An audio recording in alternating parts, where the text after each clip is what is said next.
Tutorial reading module passage one.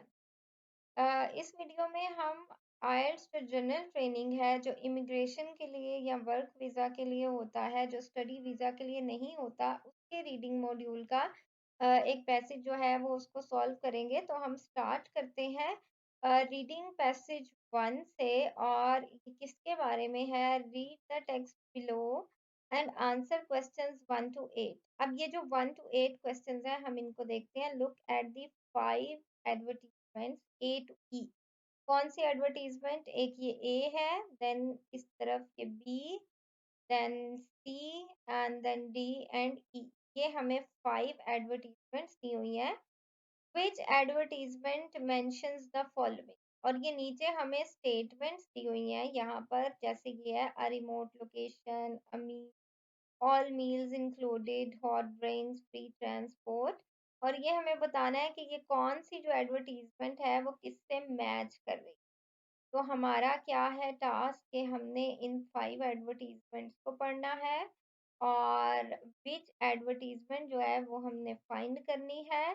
Correct letter A to ई हमने उसके आगे ये ड्रैग करके लेके जाने हैं यहाँ से। और you may use any letter more than one. इसका क्या मतलब है? इसका मतलब ये है कि एक जो लेटर है, यानी हो सकता है ए 2 दफा आ सकता है, बी 2 दफा आ सकता है, सी 2 दफा आ सकता है। तो ये है कि let any letter more than one. इसका मेथड क्या है कि हम सबसे पहले यहाँ आके अपना ये जो एडवर्टीजमेंट है इसको रीड करते हैं एंड देन वहां जाकर हम उनसे मैच कर लें। होटल का नाम ये लिखा हुआ है, आपको इसके नाम को पढ़ने की ज़रूरत नहीं है, आपको जो है इसकी डिस्क्रिप्शन पढ़नी है। इस ऑल इंक्लूसिव का मतलब यह है कि उसमें जो प्राइस आप देंगे उसमें आपका खाना पीना रहना वगैरह सब कुछ included. 4 star hotel is reserved exclusively for adult. आप यहाँ से इसके हाईलाइट करते जाए पॉइंट्स के एडल्ट्स के लिए है, ऑल इंक्लूसिव है। Facilities include a buffet style restaurant, outdoor and indoor pools and spa. यानी पूल भी है, स्पा भी है, लाइव इंटरटेनमेंट होती है 4 days a week। Portrays at your hotel included in package. यानी ये जो ऑल इंक्लूसिव पैकेज है उसमें पोर्ट्रेज का मतलब होता है जो आपका सामान उठाना है। Single rooms available with a supplement. एक सप्लीमेंट के साथ जो है, यानी एक्स्ट्रा कोई मैट्रेस वगैरह होगा उसके साथ सिंगल रूम जो है वो आपको मिलेंगे। अब हम चलते हैं अपने क्वेश्चंस की तरफ। पहला क्वेश्चन है रिमोट लोकेशन। रिमोट लोकेशन वो होती है जो दूर दराज होती है, फार ऑफ होती है, वो तो यहाँ नहीं आएगा। ऑल मील्स इंक्लूडेड, अच्छा जी, all meals included not drinks, जबकि यहाँ पे लिखा हुआ है ऑल इंक्लूसिव, ये भी नहीं आएगा। फ्री ट्रांसपोर्ट का भी यहाँ उन्होंने हमें नहीं बताया। वेटर सर्विस जो है, वेटर होता है रेस्टोरेंट के अंदर, पोर्टरेज होता है पोर्टर होगा, इसलिए ये हमारी ऑप्शन ये वाली भी नहीं आएगी। एलिवेटेड लोकेशन का मतलब है ऊंचा जहां से कोई व्यू नजर आता हो, वो भी नहीं आएगा। फ्री लगेज असिस्टेंस, ओके, सामान उठाना जो है वो हो सकता है फ्री क्योंकि वो इसके अंदर इंक्लूडेड है। हमने यहाँ से ए ऑप्शन जो है उसको ड्रैग करते हुए लेकर आना है नीचे और उसको हमने प्लेस करना है कहाँ पर? जहाँ हमें लगेज असिस्टेंस का, फ्री लगेज असिस्टेंस बोला। Okay, all food and drinks included. All food and drinks included का मतलब ये है कि इसके अंदर जो है वो आपकी ड्रिंक्स जो हैं वो भी इंक्लूडेड होंगी, मील्स भी इंक्लूडेड होंगे। तो यही हमारा है कि ऑल पैकेज इंक्लूडेड वाला हमारा जो है वो था ये पैकेज। ये जो एडवर्टीजमेंट है इसमें सब कुछ इंक्लूडेड है, तो हम यहाँ पर all food and drinks included में भी हम ए ऑप्शन को प्लेस करते हैं। ओके, नेक्स्ट हम चलते हैं आगे, हम देख लेते हैं कुछ मैच करता है। Willingness to accommodate children, no, यहाँ पे था सिर्फ एडल्ट्स के लिए, तो इसलिए नेक्स्ट ऑप्शन पे अब हमें जाना पड़ेगा। Perched above inviting San Miguel Bay in North Ibiza। अभी हमने देखा था कि एलिवेटेड लोकेशन जो ऊपर होती है, हाई अप होती है। This superb 4 star hotel commands fabulous coastal, जहाँ से कोस्टल व्यूज नजर आएंगे। फैसिलिटीज क्या है? A restaurant with table service. Table service का मतलब है वो जो वेटर वाली हमने यहाँ पे देखी थी, तो वेटर जो है वो इसके साथ आएगा। Outdoor solar heated swimming pool है, टेरेस है, इंडोर जिम है। उसके बाद stage can be upgraded to all inclusive from half board on request. यानी कि है नहीं, लेकिन आप रिक्वेस्ट कर सकते। Included and optional exclusions available. Please refer to your travel representative for more details. Okay, अब हम चलते हैं अपनी ऑप्शंस पे और जाके देखते हैं कि इनमें से एक तो हमने ये देखा वो जो एलिवेटेड लोकेशन वाला था, और एक जो है कि हमें टेबल सर्विस जो है वो मिलेगी इसके साथ। तो ये दोनों हमें लगती हैं, तो हम देखते हैं अब बी जो है उसे हमने कहाँ कहाँ लेकर जाना है। एक तो वेटर सर्विस में आ गया, अ, यहाँ पर। एंड नेक्स्ट हमने एलिवेटेड लोकेशन। चलें पहले एलिवेटेड लोकेशन पे एक हम ले जाते हैं इसको, और अब सेकंड जो है वो हमारा आ जाएगा किस पे? वेटर सर्विस पे। तो वेटर सर्विस के लिए हमने इसको जो है यहाँ से करना है select.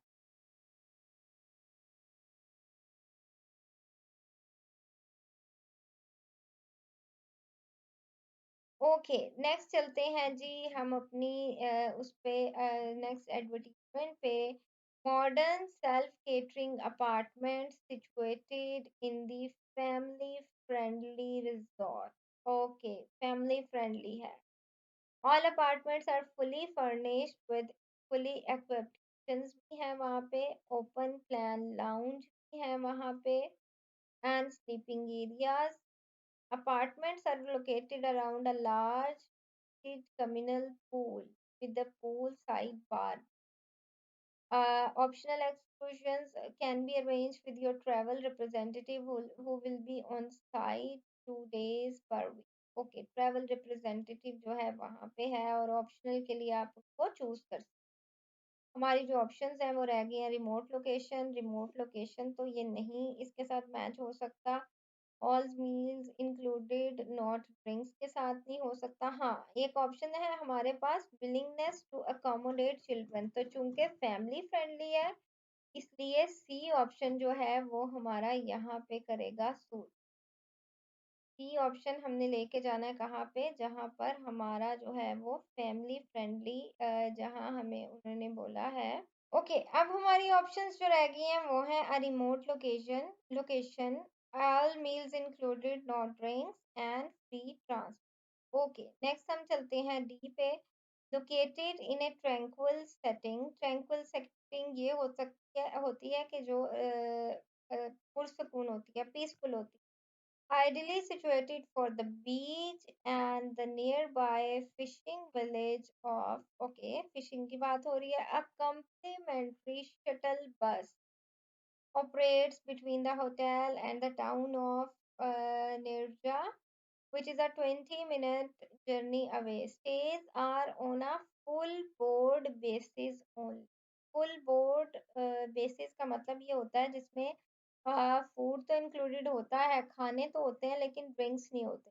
Facilities include a self service restaurant है इनके पास, इंडोर हीटिंग पूल है एंड स्पा है। ओके, अब हमारी क्या रह गई थी? एक जो फ्री ट्रांसपोर्ट रह गई थी, all meals included not drinks, तो उसमें हमारी ऑप्शन जो है वो ओके, ऑल मील्स इंक्लूडेड वाली ऑप्शन हम हमारे पास आ गई डी के लिए, और हमारे पास डी एडवर्टीजमेंट के लिए फ्री ट्रांसपोर्ट भी आ गई है। अब हमने क्या करना है? हमारे पास जस्ट एक जो ऑप्शन है वो रह गई है, आई थिंक सो। हाँ, हमारे पास सिर्फ एक रिमोट लोकेशन वाली रह गई है, उसके लिए हम ई को पढ़ लेते हैं।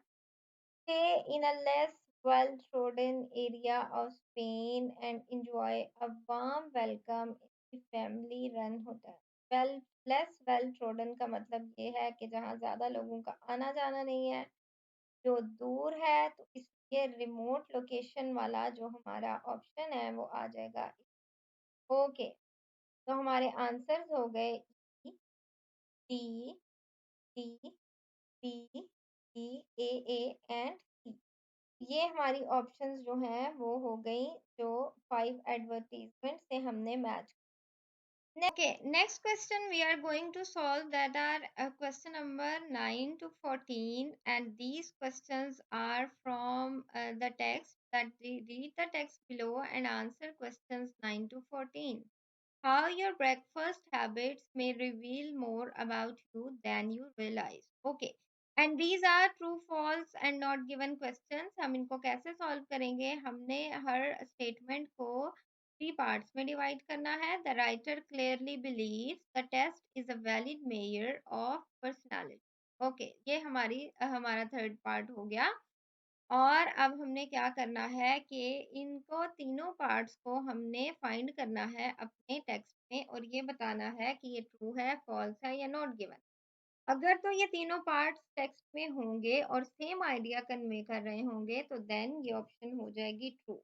अगर ये तीनों पार्ट्स प्रेजेंट तो होंगे टेक्स्ट में लेकिन ये क्या है, कोई अपोजिट आइडिया, कोई कॉन्ट्राडिक्टरी आइडिया कन्वे कर रहे होंगे तो option will be false. And अगर इन तीन में से दो ऑप्शन या एक पार्ट जो है वो मौजूद नहीं है तो फिर हमारा आंसर जो है वो क्या हो जाएगा, नोट.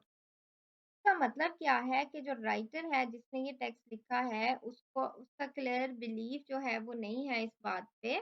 वो इस बात पे क्लियरली बिलीव करता है कि जो टेक्स्ट है वो एक बड़ा ओके एंड एक्यूरेट जो है वो मेजर है, तरीका है पर्सनालिटी का को टेस्ट करने. Okay, incredible though it may seem your breakfast habits may reveal your innermost personality. Okay, हमने यहाँ पर देखना है स्टडी बिलीफ से रिलेटेड, मेजर से रिलेटेड, पर्सनालिटी से रिलेटेड. तो हम यहाँ देखते हैं the study uncovered 15 personality types in all ranging from thrill seeker and perfectionist the more eyebrow raising. अच्छा, आईब्रो रेजिंग का मतलब ये होता है कि जो इतने क्लियर नहीं है, जिन पे आप जो है वो थोड़े doubt. Status quo lover and tribal chief, quite what the latter two types are exactly is left speculation. Okay, left to speculation का मतलब है कि open to discussion है. वो क्लियर नहीं है और वो जो है वो उसके बारे में कोई क्लियर बिलीफ नहीं है. तो यहाँ पर ये ऑप्शन जो है वो हमारी क्या हो जाएगी, फॉल्स. क्योंकि राइटर जो है वो क्लियर नहीं है अपने बिलीफ को लेकर कि ये अगर आप इस तरह के टेस्ट करते हैं, पर्सनालिटी टाइप्स को असेस करते हैं तो उनके लिए ये जो है वो एक valid. Okay, some personality type. अब ये फर्स्ट पार्ट मेंशन, मेंशन भी इसके साथ ही हम कर लेते हैं. Some personality types mention are not clearly defined in Dr. Mann's analysis. Okay, वो कह रहे हैं कि ये वाली जो स्टडी हुई थी जिसको जो है वो एनालाइज किया था, वो क्या था कि उसमें जो टाइप्स उन्होंने पर्सनालिटी की मेंशन की थी आर नॉट क्लियरली डिफाइंड, उनको क्लियरली डिफाइन नहीं किया गया. Okay, the test itself was the brainchild of Dr. Sandy Mann, senior lecturer in psychology at the University of Central Lancashire. Apparently, the reasoning for there is one behind the test is that subconscious motives prompt even the simplest of choice. Okay. How we eat our toast and marmalade might seem intuitive, but the fact is we each individually make a series of choices at breakfast based on learned preferences, innate behavior, and conditioned learning, which could underscore your personality type. Dr. Mann key factors analyzed were butter spreading techniques, amount of butter applied, and the subject's conserve of choice. Okay. अब यहाँ पर वो क्या कह रहे हैं कि कुछ जो पर्सनैलिटी टाइप्स हैं उनको उस एनालिसिस में ठीक से डिफाइन नहीं किया गया. और यहाँ पर भी इस पैराग्राफ को हमें पढ़ के पता चल रहा है कि जो सबकॉन्शियस मोटिव्स हैं वो उस एनालिसिस में कवर नहीं किए गए और उसके बाद ये जो नेक्स्ट लर्न प्रेफरेंसेस हैं, इनेट बिहेवियर है, इनको भी अकाउंट फॉर नहीं किया गया. तो ये ऑप्शन हमारी आ गई ट्रू. उसके बाद अगर हम देखें द टेस्ट फेल्स, किसमें फेल हो जाता है, to account for environmental factors को वो जो है असेस करने में फेल हो जाता है. तो यहाँ पर जो उसने मेंशन किया था कि सबकॉन्शियस प्रॉम्प्ट होते हैं How we eat our toast seem intuitive, but the fact we each individually make a series of choices based on learned preferences, innate behavior and conditioned learning का मतलब ये होता है कि ये हमने environment से exposure से सीखी हैं। लर्न प्रेफरेंसेस जो हमें एनवायरनमेंट से, अपने एक्सपोज़र से, अपने फैमिली से, अपने घर से जो है वो पता चलती हैं। इनेट बिहेवियर जो बाय नेचर हम हमारा बिहेवियर होता है एंड कंडीशन लर्निंग जो हमें सिखाया जाता है। तो the test fails to account for environmental factors. अच्छा, जबकि यहाँ पे वो कह रहे हैं कि the test fails to account for environmental factors and similarly कि ये जो है वो क्या करता है, make a series of choices analyse और बटर स्प्रेडिंग। तो ये ऑप्शन हमारी कि उन्होंने एनवायरमेंटल फैक्टर्स को अकाउंट फॉर किया है, डॉक्टर मैन ने अपनी स्टडी में जो है वो इन फैक्टर्स को अकाउंट फॉर किया है। जबकि यहाँ पर क्या कहा जा रहा है कि ये टेस्ट जो है वो फेल हो जाता है एनवायरमेंटल फैक्टर्स को अकाउंट करने के लिए, तो इसलिए ये ऑप्शन जो है वो हो जाएगी फॉल्स। ओके, नेक्स्ट चलते हैं। डॉक्टर मैन बिलीव्स का क्या बिलीफ है, that nothing we do is by chance. Okay, उसका बिलीफ क्या है कि कोई भी काम जो है वो हम बाय चांस नहीं करते, बल्कि उसके लिए पूरा एक मैकेनिज्म जो है वो होता है। आगे चलते हैं। Certainly men's analysis makes for interesting reading, a handful of personality types had intriguing breakfast habits that in most cases were somewhat predictable in hints, gave themselves primarily away by their butter spreading techniques, those falling into total coverage.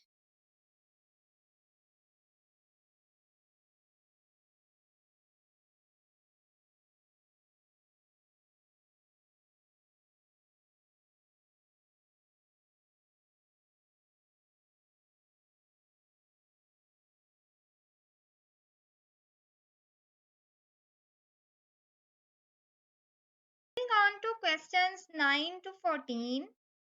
Question 9 to 14 are true, false and not given question. Okay, हम start कर रहे हैं अपने जो हमारा passage one था उसके second part से हम इसको स्टार्ट करेंगे। और उसका टाइटल अगर हम देखें तो वो क्या है, how your breakfast habits may reveal more about you than you realise. इसका मतलब क्या है? इसका मतलब ये है कि आपकी जो नाश्ता करने की हैबिट्स हैं, वो आपके बारे में बहुत ज़्यादा कुछ जो है वो रिवील करती हैं। देन यू रियलाइज़, उससे ज़्यादा जितना आपको लगता है कि वो आपके बारे में रिवील करती है। True, false and not given के क्वेश्चंस को हम किस तरह से सॉल्व करते हैं? हमने सबसे पहले जो अपनी क्वेश्चन की स्टेटमेंट है, उसको 3 पार्ट्स में डिवाइड कर लेना है। अगर हम इसको डिवाइड करते हैं तो ये क्या बनेगा, द राइटर क्लियरली बिलीव्स, ये फर्स्ट पार्ट हो गया। The test is a valid measure of personality is a valid the test is a valid measure is the second part and of personality is the third part. Okay, अब हम इसको जो है वो keyword जो हमने इसमें देखे हैं वो क्या है कि राइटर की बात हो रही है कि उस वो क्लियरली बिलीव करता है कि टेस्ट जो है उससे आपकी पर्सनालिटी जो है वो मेजर की जा सकती है। तो हम इसको जो है वो यहाँ से रीड करना शुरू करते हैं, क्योंकि स्टार्ट से है तो हम इसको स्टार्ट से रीड करेंगे। Incredible though it may seem, your breakfast habits may reveal your innermost personality. Okay, this is the first sentence. At least that is according to a recent study jointly commissioned by Dowers Marmalade and Roberts Beckley. Okay, यहाँ से हमें क्या पता चल रहा है, it may seam. It may सीम का एक तो वर्ड जिससे ये पता चल रहा है कि राइटर जो है वो इसको इतनी सर्टेनिटी से नहीं कह रहा। और दूसरा ये है at least that is according to, यानी राइटर को नहीं है ये बिलीव कि वो क्लियर नहीं है कि ये जो टेस्ट है ये मेजर ऑफ पर्सनालिटी है। According to a recent study वो कह रहा है कि ये है, लेकिन राइटर का जो अपना व्यू है उसके बारे में वो नहीं है, क्लियर नहीं है। थोड़ा सा आगे अगर हम इसको स्टडी करें, the study uncovered 15 personality types in all ranging from thrill seeker and perfectionist to the more eyebrow raising. Eyebrow raising का मतलब यही है कि वो दे वर डाउटफुल। तो यहाँ से हमें आंसर अपना पता चल गया कि राइटर जो है वो क्लियरली बिलीव नहीं करता कि जो टेस्ट है वो वैलिड मेजर ऑफ पर्सनालिटी है। Okay, moving on to second question.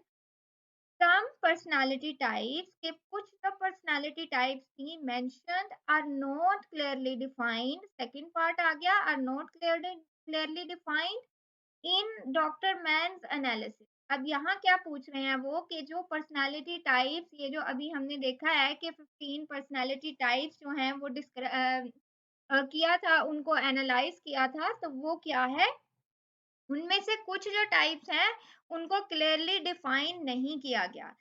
True false and not given का क्वेश्चन हमेशा ऑर्गेनाइजेशन से होता है। हम इससे बिल्कुल नेक्स्ट वाली जो लाइन है उसको पढ़ते हैं। Status quo lover and tribal chief quite what the latter two types, यानी ये जो बाद में आने वाली जो दो टाइप्स हैं, are exactly is left to speculation. Is left to speculation का मतलब क्या है कि ओपन टू डिस्कशन है, वो क्लियर नहीं है। इसका मतलब क्या हुआ, सेम आइडिया हमें मिल रहा है यहाँ पर, और जो है ये हमारी ऑप्शन क्या हो जाएगी, ट्रू हो जाएगी। ओके, नेक्स्ट क्वेश्चन पे चलते हैं। The test fails is the first part.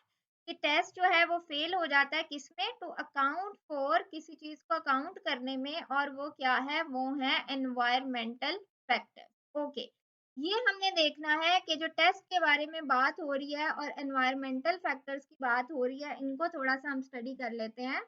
The test itself was the brainchild of Dr. Sandy Mann. Okay.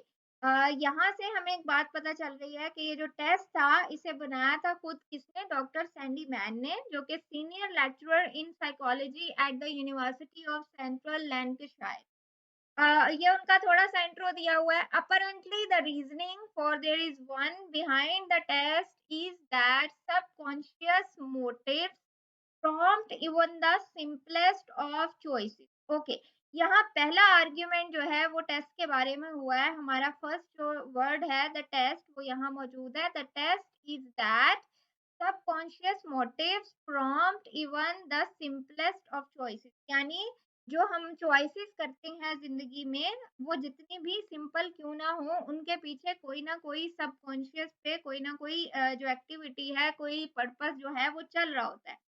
How we eat our toast and marmalade might seem intuitive, but the fact is we each individually make a series of choices at breakfast based on learned preferences, innate behavior, and conditioned learning.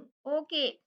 तो क्या कह रहे हैं कि जो इस test में क्या क्या बताया था, कि पहली बात ये कि चाहे जितनी भी सिंपल चॉइस हो, कोई सबकॉन्शियस मोटिव होता है। नेक्स्ट ये कि टेस्ट में उन्होंने कहा है कि जो आपकी ब्रेकफास्ट चॉइसेस हैं वो सिर्फ इंट्यूटिव नहीं होती, यानी कि आपकी इंटरनल नहीं होती, बल्कि आपकी लर्न प्रेफरेंसेस जो आपने दुनिया में आके सीखी है, जो आपका इनेट बिहेवियर है, और जो कंडीशन लर्निंग का मतलब ये होता है कि आपको जो है वो ट्रायल एंड एरर से सिखाया गया, यानी आपका गलत था, आपको पनिशमेंट मिली, एंड देन आपने सीखा। तो इसलिए टेस्ट जो है वो एनवायरमेंटल फैक्टर्स को भी कैटर कर रहा है, क्योंकि लर्न प्रेफरेंसेस और कंडीशन लर्निंग जो है ये दोनों एनवायरमेंटल फैक्टर्स में आ जाते हैं, एक्सटर्नल फैक्टर्स में आ जाते हैं। ये कॉन्ट्राडिक्टरी स्टेटमेंट है, इसलिए ये ऑप्शन जो है वो क्या हो जाएगी, फॉल्स हो जाएगी, क्योंकि टेस्ट जो है वो कैटर कर रहा है environmental factors.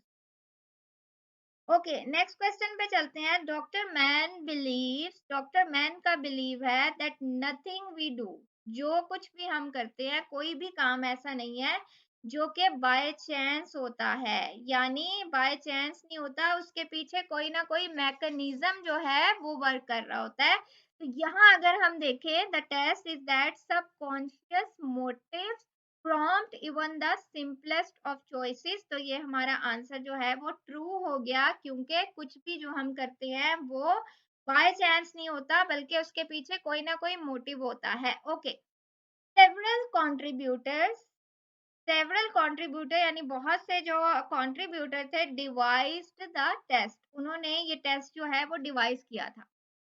This is to easy क्योंकि यहाँ उन्होंने हमें इसका आंसर प्रोवाइड किया था कि test itself was the brainchild of Doctor Southey man, यानी सिर्फ इसी पर्सन ने इस टेस्ट को डिजाइन किया था। ब्रेन चाइल्ड का मतलब होता है कि वो उसके ब्रेन की क्रिएशन थी, तो इसलिए ये ऑप्शन जो है वो फॉल्स में चली जाएगी बिकॉज के सेवरल कंट्रीब्यूटर्स ने टेस्ट डिवाइस नहीं किया था। Okay, the online version of this test is offered for free, कि इसका ऑनलाइन जो वर्जन है वो फ्री में ऑफर किया जाता है। तो अगर हम नेक्स्ट पढ़ते हैं और इसके ऑनलाइन वर्जन पे चलते हैं, personality types, okay, perfectionist, give, butter spreading, category, ensuring, okay. यहाँ पर अगर हम देखें पर्सनालिटी टेस्ट की बात जो है उसमें ऑनलाइन वर्जन का जिक्र आ रहा है यहाँ पर। You can reveal your innermost character traits by doing the online version of this test to find out where you sit on the scale, have fun and okay। यहाँ पे अगर हम देखें तो ये जो फ्री वाला पार्ट है वो हमें यहाँ पर नहीं दिया हुआ, जस्ट ये बताया है कि आप जो है वो अटेम्प्ट कर सकते हैं टेस्ट को ऑनलाइन अगर आप अपनी पर्सनालिटी के बारे में जानना चाहते हैं। तो ये ऑप्शन जो है वो क्या हो जाएगी, नॉट गिवन, बिकॉज के एक पार्ट जो है वो हमें नहीं दिया हुआ। पार्ट 2 पे मूव करते हैं। पार्ट 2 रीडिंग पैसेज 2, अगर इसके टाइटल को हम देखें तो how to effectively problem solve, यानी आप इफेक्टिव तरीके से, अच्छे तरीके से किस तरह से प्रॉब्लम को सॉल्व कर सकते हैं, ये हमारा पैसेज का टाइटल है। और क्वेश्चंस को अगर हम यहाँ देखें, the text on the next page has 7 sections A to G। Okay, ये 7 सेक्शंस हम देखते हैं A to G, ये हमें यहाँ नजर आ रहे हैं। पैसेज 2 का फर्स्ट पार्ट है A B C D E F and G, ये 7 हमें नजर आ रहे हैं। Okay, choose the correct heading for each section from the list of headings below, ये हमें यहाँ पर लिस्ट ऑफ हेडिंग्स दी हुई हैं जो कि कितनी है, अगर हम इसको देखें तो ये ऑलमोस्ट 10 हेडिंग्स हैं हमारे पास, और हमारे पास जो पैराग्राफ्स हैं, टेक्स्ट हैं, वो कितने हैं, 7 पैराग्राफ्स उन्होंने हमें जो है वो दिए हैं A to G, और इनके सामने हमने इनकी जो हेडिंग्स हैं वो बतानी है पढ़ के इन पैराग्राफ्स को कि वो क्या क्या हो सकती हैं। अब इसके लिए जो हमने मेथड यूज करना है वो ये करना है कि हमने उस पैराग्राफ की फर्स्ट 2 लाइंस को पढ़ के तो हेडिंग के साथ मैच करने की कोशिश करनी है। तो हम सबसे पहले चलते हैं जो हमारा फर्स्ट पैराग्राफ है, in life we can sometimes be overwhelmed by problem, क्या इसका मतलब बन रहा है कि लाइफ में हम कभी कभी बहुत ज्यादा हमें प्रॉब्लम जो है वो फेस करनी पड़ती हैं और उससे हम परेशान हो जाते हैं। The reason behind this is that we wait for problems to find us. Okay, reason इसकी ये है कि हम वेट करते रहते हैं कि प्रॉब्लम्स जो हैं वो हमें मिल जाएं, वो हमें ढूंढ लें। ओके, यहाँ पर अगर हम देखें तो इस पॉइंट के साथ किस तरह से कोई ऑप्शन मैच कर सकती है, डिफाइनिंग द प्रॉब्लम, नहीं डिफाइनिंग नहीं किया, अभी डिफरेंट रूट्स का जिक्र नहीं आया, some problems are easy to solve भी नहीं आया, डिसीजन की बात नहीं है, इवेलुएशन की बात नहीं है, बिगर देन दे आर भी नहीं हुआ अभी, analyse the problem. Okay, find the right problem to solve. Okay, कुछ फाइंड से रिलेटेड हमें यहाँ पर नजर आ रहा था। The reason behind is that we wait for problems to find us. अब इसको कंफर्म करने के लिए हम थोड़ा सा इसको आगे रीड करते हैं। We would do far better to take a proactive approach, actively seeking out potential problems and deciding on which are worth tackling in the first place and taking appropriate action. Okay, deciding on which are worth tackling in the first phase, तो हम हमें इसने confirm कर दिया कि जो 8th वाला answer है कि find the right problem to solve, ये हमारा ए ऑप्शन के साथ जो है वो जा रहा है, सेक्शन ए के साथ जा रहा है। ओके, नेक्स्ट मूव करते हैं बी पैराग्राफ पे। Next one has to resist the temptation of going straight into problem analysis and solution. Okay, यहाँ क्या उन्होंने बताया है कि सबसे पहले आपने अपनी इस टेम्पटेशन को रोकना है कि आप प्रॉब्लम के एनालिसिस और सॉल्यूशन पे पहले ना जाएं. As with the first step, this stage is one of the secrets of effective problem solving. Okay, because के जो first step है वो बहुत ज़्यादा important है effective problem solving के लिए. Okay, इसको हम start से read करते हैं. डिफरेंट रूट्स नहीं, डिफाइनिंग द प्रॉब्लम. ओके, थोड़ा सा ये मैच हो रहा है इसके साथ कि किस तरह से आपने मूव करना है इफेक्टिव प्रॉब्लम सॉल्विंग के साथ, किस तरह से जाना है. रूट्स नहीं है यहाँ पे, इजियर नहीं है, डिसीजन अभी नहीं हुआ, एवेलुएशन लर्निंग की बात नहीं आई, problems bigger analyse the problem भी अभी नहीं आया, क्योंकि उन्होंने कहा है कि straight into problem analysis and solution पे आपने नहीं जाना, तो इसका मतलब है पहले की स्टेज हो. बेस्ट सोल्यूशन भी नहीं आया अभी. नेवर ओवर एनालाइज, कभी भी ओवर एनालाइज ना करें. तो हमारा आंसर प्रोबेबल जो बन रहा है वो डिफाइनिंग द प्रॉब्लम वाला बन रहा है. कंफर्म करने के लिए हम थोड़ा सा आगे पढ़ लेते हैं. Having already decided upon what problems are worthwhile solving, at this stage you need to establish what exactly you are trying to solve. Okay, what exactly your problem is, कि आप किसका solution find करने जा रहे हैं. तो हमारा confirmation हो गई कि हमने बी सेक्शन के सामने ए जो आई जो है फर्स्ट ऑप्शन जो है वो आ जाएगी. ओके, नेक्स्ट मूव करते हैं.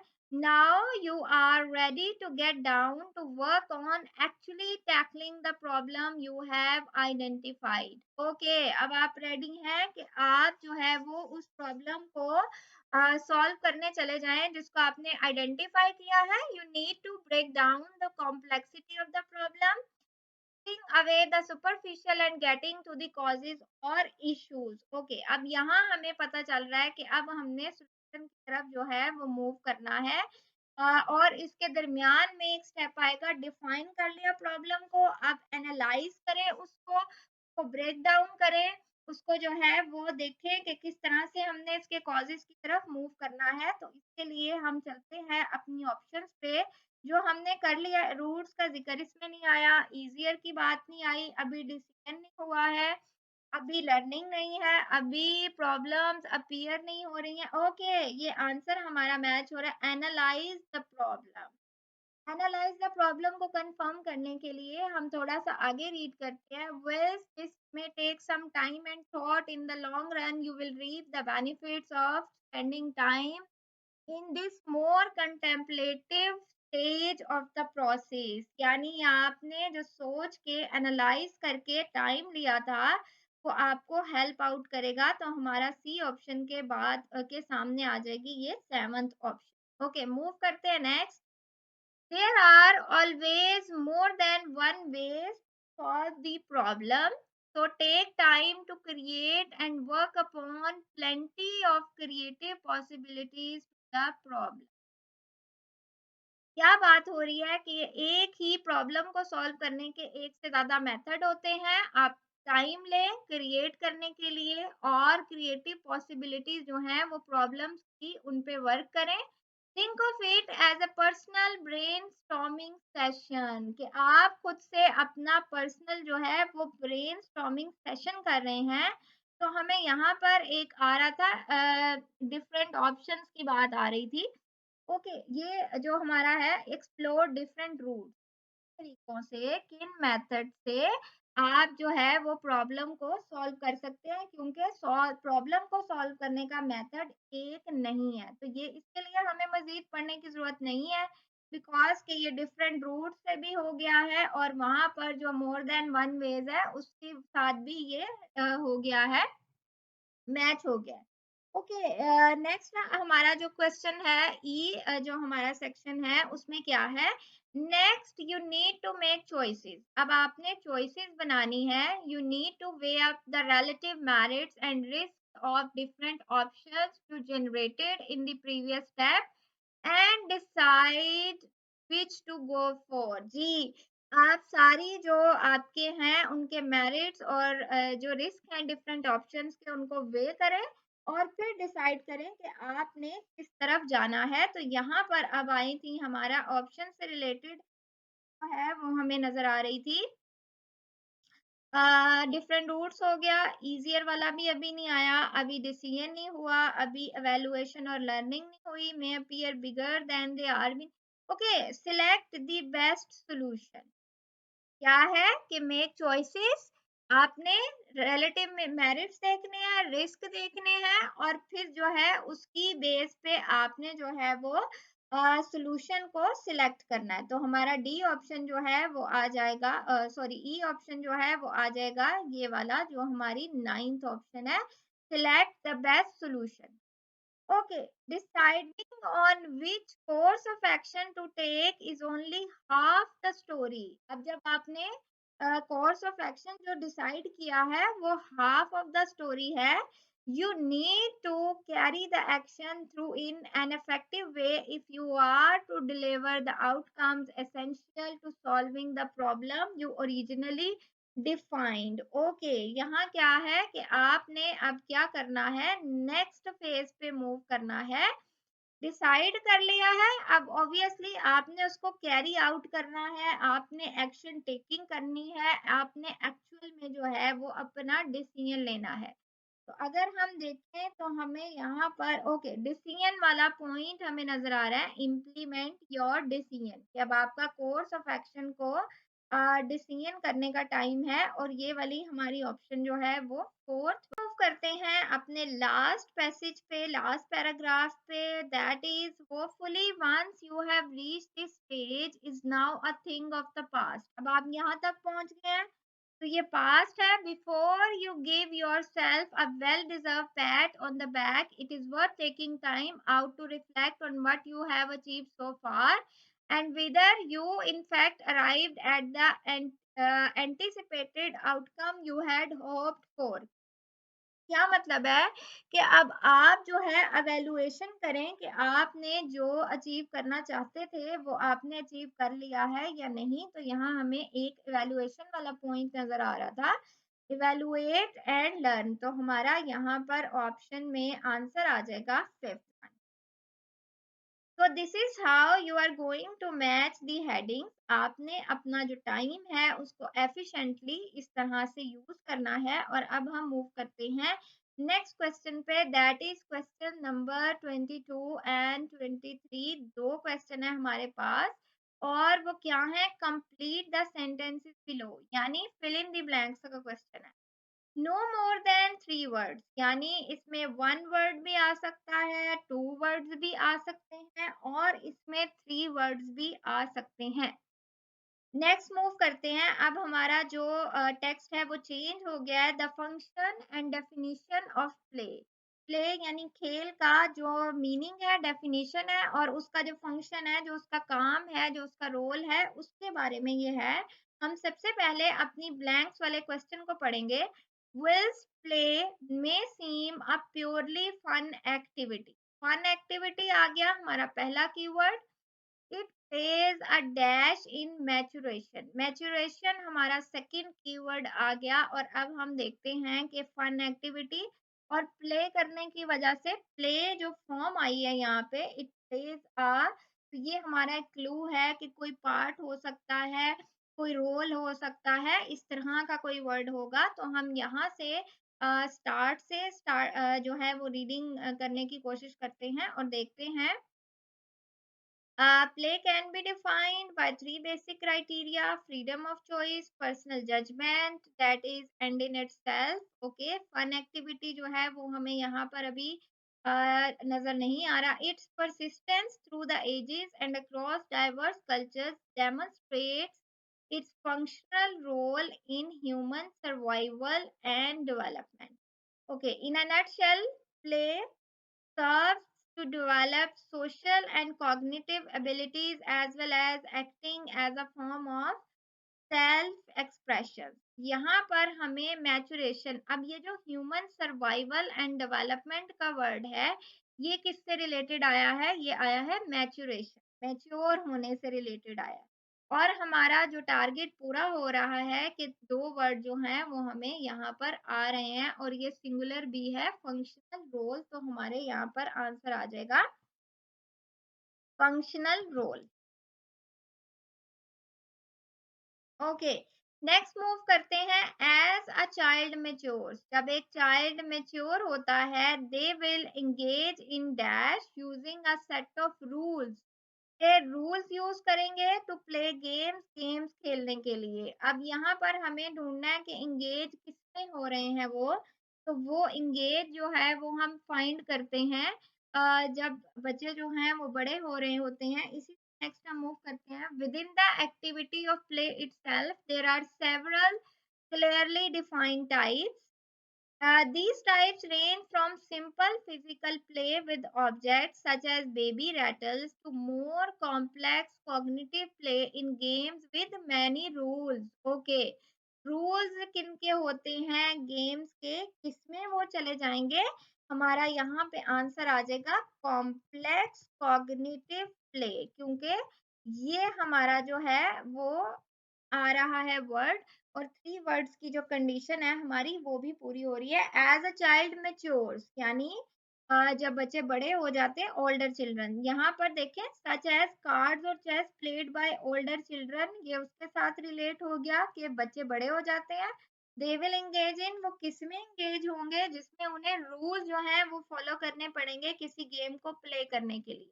तो रूल्स ये आ गए, प्ले गेम्स आ गया, और ये वाला जो है वो engage in complex cognitive play. तो हमारा फिल इन ब्लैंक्स का 23 और 22 एंड 23 जो क्वेश्चंस हैं वो यहाँ तक हो गए हैं सॉल्व। ओके, नेक्स्ट हमारा क्वेश्चन जो है, look at the following descriptions and the list of items in the box below. यहाँ पे हमें कुछ लिस्ट ऑफ टर्म्स दी हुई हैं और हमने इस पैसेज को पढ़ के, इस वाले टेक्स्ट को पढ़ के ये बताना है कि ये जो स्टेटमेंट हमें दी हुई है, लिस्ट ऑफ डिस्क्रिप्शन दी है, ये किसके साथ मैच हो रही हैं। स्टार्ट करते हैं। हम पहले देख लेते हैं टर्म्स कौन सी है। पैसिव प्ले है, इन्वॉल्व प्ले है, प्रिटेंड प्ले है, कॉग्निटिव प्ले है एंड सोशो ड्रामेटिक प्ले है। ये हमारे पास 5 टाइप्स ऑफ प्ले हैं एंड हमारे पास यहाँ पर जो है वो 5 स्टेटमेंट्स हैं जिनको हमने फाइंड करना है। तो सबसे पहले, the child engages in active play, child active play में इंगेज तो होता है but may fail to acknowledge other children, लेकिन वो दूसरे बच्चों को एक्नॉलेज जो है वो करने में नाकाम हो जाता है, फेल हो जाता है। तो child engages in active play, यहाँ पे हम इसको हाईलाइट कर लेते हैं, इंगेजेस इन एक्टिव प्ले को। Fail to acknowledge other children, इसको हाईलाइट कर लेते हैं कि वो दूसरे बच्चों को एक्नॉलेज करने में फेल हो जाता है। हमने सबसे पहले जो है वो ये फाइंड करना है कि ये टाइप जो हैं वो कहाँ से हमारी स्टार्ट हो रही हैं। प्रिटेंड प्ले यहाँ हमें नजर आया। ओके, हम अपना जहाँ से हमने अपनी fill in the blanks find की थी उससे थोड़ा सा आगे मूव करेंगे। ओके, यहाँ हमें नजर आ रहा है, at the most basic end of the play continuum is passive play. ये हमारा फर्स्ट जो है वो स्टार्ट हो रहा है पैसिव प्ले, यहाँ हम लिख लेते हैं फर्स्ट। ओके, ये फर्स्ट टाइप है। Children exhibiting passive play behaviors are not involved physically in any play activity themselves, कि वो खुद किसी भी physical activity में involved नहीं होते। When play behavior is exhibited by other children in their presence, they may be virtually oblivious to it or they may observe but not participate, exhibiting onlooker behavior. Okay, passive play वाले बच्चे कौन से हैं, जो physically खेल में involve नहीं होते और जब बच्चे उनके सामने खेल खेलते हैं तो वो उनकी प्रेजेंस को ऑल टुगेदर इग्नोर कर देते हैं। ऑन लुक कर बिहेवियर का मतलब है सिर्फ उन्हें चुप करके जो है वो देखते हैं और जो है फिजिकली इंगेज नहीं होते। अगर हम इनमें से देखें तो ये तो था कि एक्टिव प्ले में इन्वॉल्व होते हैं। No attempt is made by the child to engage in active play. Okay, ये हमारा आंसर जो पैसिव प्ले वाला है वो कहाँ पर ऑप्शन हमें मिल रही है, वो मिल रही है फर्स्ट पे ए वाली ऑप्शन। तो हम यहाँ पर अपनी ए वाली ऑप्शन जो है वो लगा देते हैं, क्योंकि हमें यहीं पे पता चल गया। नेक्स्ट मूव करते हैं। Eight a more engaged level, children will exhibit involved play behaviors. To what extent this is a social activity varies greatly depending on where the child is on the social development spectrum. Okay. At one end of the spectrum, a child may be actively involved in play but alone or in parallel to other players.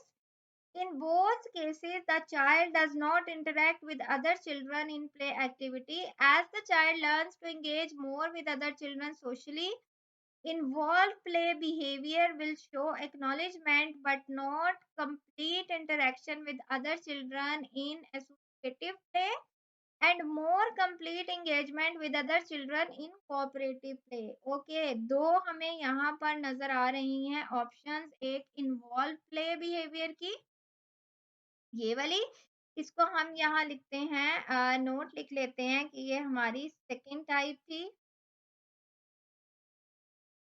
अच्छा जी, involve play में क्या होता है? As the child learns to engage more with other children socially, involved play behavior will show acknowledgement but not complete interaction with other children in associative play, and more complete engagement with other children in cooperative play. Okay, तो हम देखते हैं यहाँ से involve play में हमारी जो है वो मिल रही है जी, ये वाली option, the child engages in active play, कि वो एक्टिव प्ले में तो इंगेज हो रहा है लेकिन वो फेल हो सकता है। हो जाता है इसलिए नहीं है क्योंकि दो ऑप्शंस है, एक तो ये कि कंप्लीट इंगेजमेंट, और एक जो है कि वो कंप्लीट नॉट कंप्लीट इंटरेक्शन। किसका पार्ट है? ये वाला, कंप्लीट इंटरेक्शन नहीं होती, और ये है कि complete engagement with other children हो भी सकती है, तो इसलिए यहाँ पर मे का वर्ड है, तो ये हमारी ए ऑप्शन आ जाएगी। नेक्स्ट मूव करते हैं, हमें नेक्स्ट जो अपना नजर आ रही है टाइप, वो है प्रिटेंड प्ले की, और इसको जो है हम लिखते हैं कि ये हमारी थर्ड टाइप है, और इसको फाइंड करते हैं। प्रिटेंड प्ले में क्या होता है? As a child develops language and vocabulary skills, pretend play will evolve. This type of play serves to increase memory abilities, memory increase हो जाती है, and enhances reason and problem solving ability. The problem solving ability, children at this stage use imagination to overcome what adults would term problem solving. Okay, mature होने की वजह से वो adult की तरह ही करना शुरू कर देते हैं pretend play, इसीलिए इसका नेम है।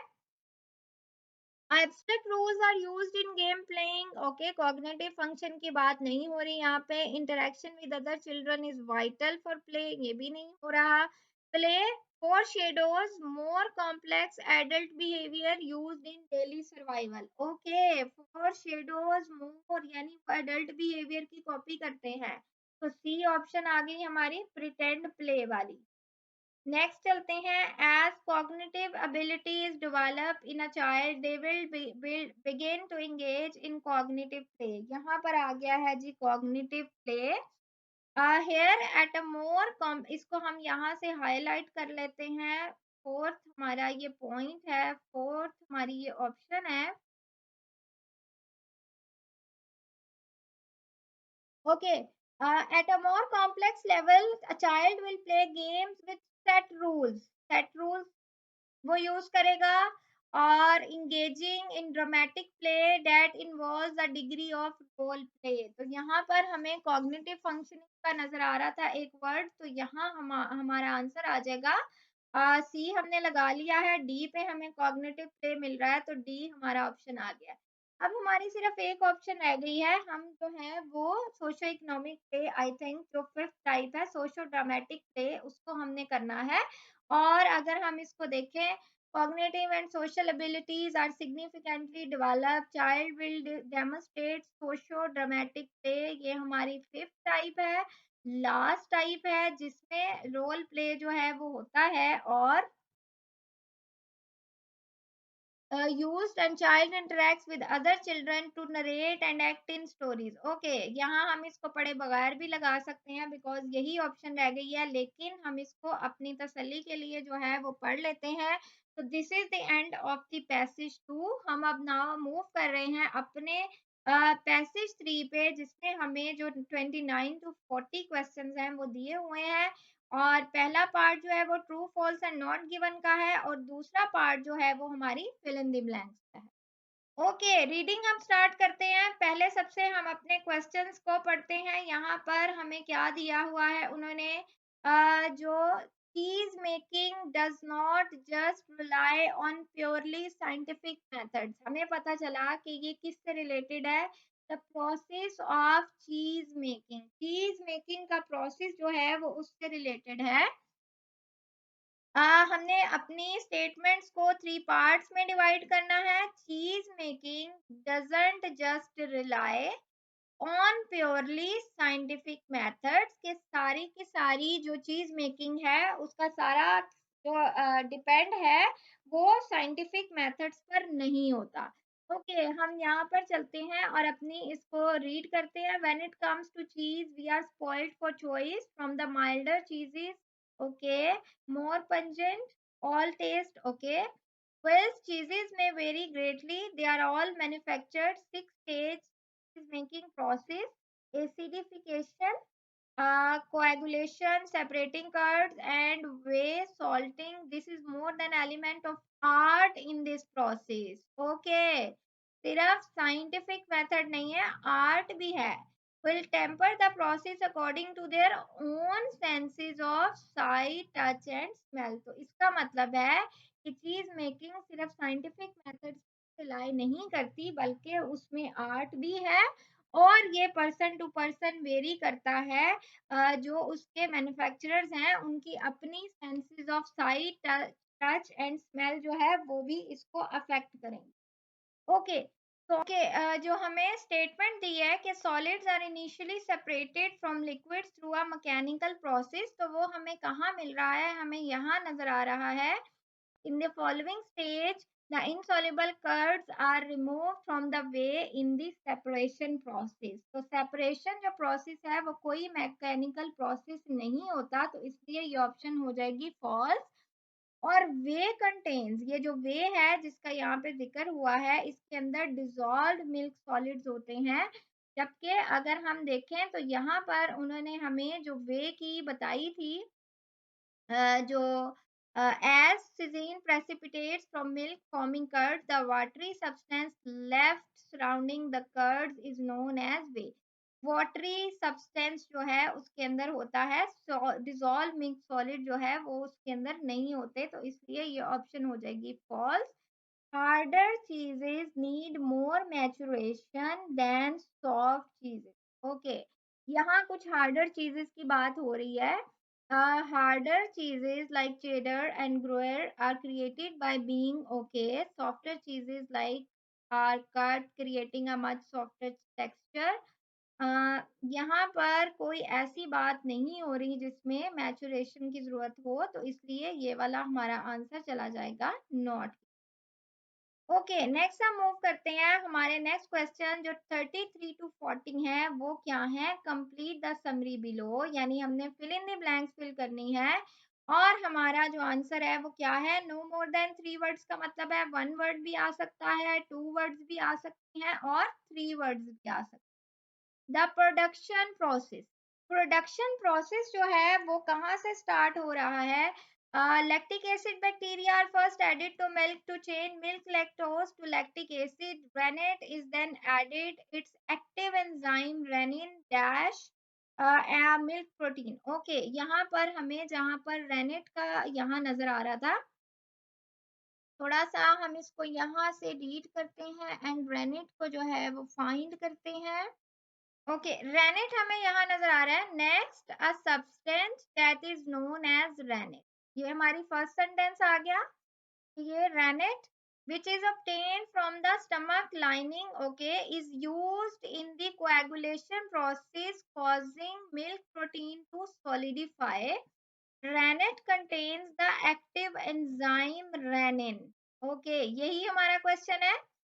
Active enzyme renning dash casinogen a milk protein, and it is this enzyme that acts on the milk protein casinogen to turn into an insoluble milk protein। तो हमारे टू वर्ड्स आ जाएंगे यहाँ पे कि जो रेनिन है वो एक्ट ऑन करता है किस पे, कैसिनोजिन पे, जो एक मिल्क प्रोटीन है। As a result, the protein casein is formed being dash in water. Casein precipitates out of the milk forming curds. Okay, हम इसका जो है वो देखते हैं, ये कि casein क्या होती है। ये insoluble होती है, insoluble। It precipitates out of the milk as a gel like substance or curd। तो हमारा यहाँ आंसर आ जाएगा insoluble, क्योंकि वो dissolve नहीं होती। Left behind after the curds have been removed is dash termed whey। Okay, और जो पीछे बच जाने वाला क्या रह जाता है हमारे पास, जिसको हम क्या कहते हैं, वे कहते हैं द वाटरी सब्सटेंस। तो हमारी थ्री जो है वो भी कंडीशन पूरी हो गई, तो द वाटरी सब्सटेंस जो है वो हमारा यहाँ बच जाता है। Okay, after separation from the whey, the curd is cut in order। अच्छा, डैश एक्सेस वाटर। अब एक्सेस वाटर की कोई बात हो रही है इन द सेपरेशन प्रोसेस, हमें यहाँ नजर आ रहा है the curds are then remove and cut. Cutting encourages the curds to expel further liquid or whey। तो जो एक्स्ट्रा लिक्विड है, एक्सेस वाटर है, वो क्या हो जाता है, expel, in order to expel excess water. Okay, next move करते हैं। Addition of salt has dash acting as a preservative and to add flavour. Addition of salt. Okay, salt के जो है वो कहाँ हमें जिक्र मिल रहा है इसका, ये हमने किया था यहाँ पे टू एक्सपेल, और अब यहाँ पर हमें सॉल्ट को फाइंड करना है। Salt is then added to the cheese and serves a dual purpose। Addition of salt has a dual purpose, acting as a preservative and to add flavor। दो purposes हो गए। Next, the cheese is dashed by being placed into a suitable container। Okay, चीज को उसके बाद क्या किया जाता है, प्लेस रखा जाता है एक सूटेबल कंटेनर में। यहाँ तक हमें कोई और यहाँ इसका नजर नहीं आया। Once the cheese is fully formed, it next has to be shaped। The cheese is placed into a basket or mold that will form the cheese into specific shape। तो यहाँ है हमारा ये आंसर, cheese is shaped। और किस तरह shape होती है, by being placed into a suitable container। In order to achieve dash, the cheese is left to mature। In order to, okay, ये नेक्स्ट हमें जो है ढूंढने हैं अपने word, achieve dash, the cheese is left to mature. The cheese is left to ripen और age until it reaches its optimal ripeness। in order to achieve its optimal ripeness, its optimal ripeness, ये हमारा आ गया यहाँ पे answer. The cheese is left to mature. Before the cheese is ready, it may undergo dash to achieve the desired result। Okay, क्या किया जाता है चीज के रेडी होने से पहले, close monitoring of the temperature। Okay, cheese being the cheese will subject to different processes। यहाँ हमारा आंसर आ रहा है the cheese will be subject to different processes at this stage। Undergo different processes। Okay, this is the IELTS general reading test जो हमने complete जो है वो solve किया है। अब आप आंसर्स एक दफा रिव्यू करते हैं एंड देन इसको जो है वो हम वाइंड अप करें।